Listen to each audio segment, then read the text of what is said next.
Government मुल्क की आजादी के बाद इस पर लगी हुई है कि मुसलमान को सर नहीं उठाने देना है।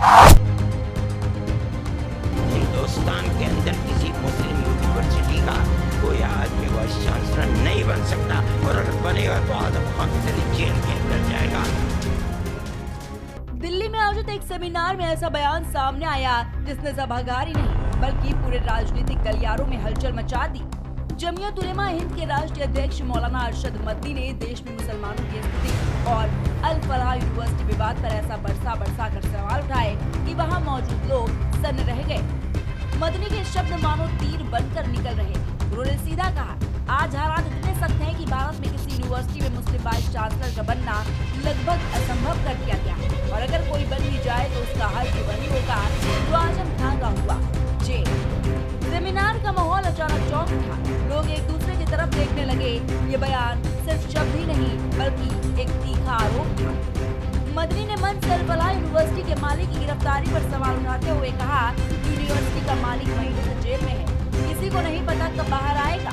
केस पूरा साबित भी नहीं हुआ और इंसान जेल में पड़ा है। ये कैसी व्यवस्था है? उनकी आवाज में गुस्सा नहीं बल्कि गहरा दर्द और बेचैनी झलक रही थी, और यही चीज स्टेज पर बैठे हर शख्स को झकझोर रही थी। आज देख लीजिए अल फलाह का क्या हो रहा है। जेल में पड़ा हुआ है, और कितने साल जेल के अंदर गुजरते हैं नहीं जानता कोई आदमी। मदनी ने दुनिया के उदाहरण गिनाते हुए सीधे चुनौती दे डाली। जब न्यूयॉर्क में मुसलमान मेयर बन सकता है, जब लंदन में मुसलमान मेयर बन सकता है, तो हिंदुस्तान में एक मुसलमान वाइस चांसलर आगे क्यों नहीं बन सकता? कब मेयर बन सकता है ममदानी? लंदन के अंदर मेयर बन सकता है एक खान।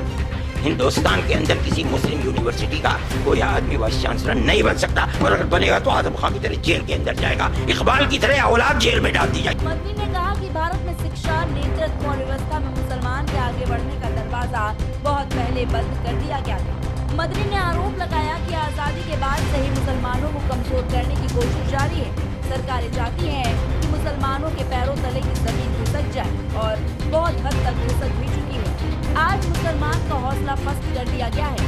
वही सेमिनार की खामोशी चीरते हुए ये शब्द किसी चेतावनी जैसे गूंज रहे थे। मदनी के इस भाषण ने एक बार फिर अल फलाह यूनिवर्सिटी के विवाद, वहाँ हुई जांचों और गिरफ्तारियों को केंद्रीकृत कर बहस का मुद्दा बना दिया है। उनका सीधा आरोप, सिस्टम मुसलमानों को आगे बढ़ने देना ही नहीं चाहता। Desk report, prime TV.